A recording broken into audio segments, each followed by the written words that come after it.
everybody. Welcome back to Kingdom Lifestyle. Today I'm going to be closing up our month focusing on the subject of the kingdom of God. And I want to talk about a principle that Jesus outlines in a parable in Mark 4. Here's what he says. This is verses 31 and 32.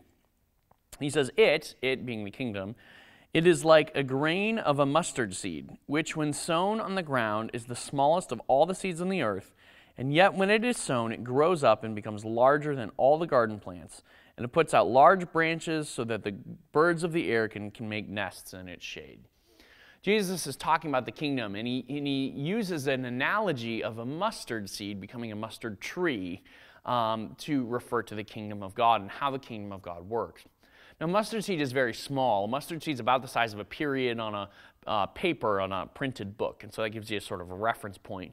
And what he's saying is this, that many times God's will, God's interaction, God's rule on the earth starts really small, imperceptibly small. Something that, like, if we're not paying really close attention, we'll completely miss. And that's exactly what would happen with a mustard seed. If you threw it in the dirt, nobody would notice. But in the presence of that really small thing, will grow and will become something that becomes huge. It becomes the biggest plant in the garden. People get shade, birds make nests, etc., etc. And the message in the parable is this: God's kingdom often starts in really small ways, but that doesn't mean it's insignificant. It doesn't mean that it's not going to have a big impact in our lives.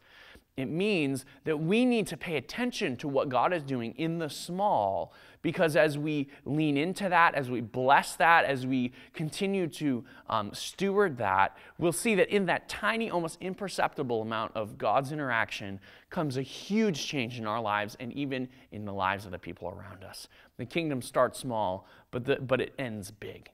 Hey, go live Jesus today.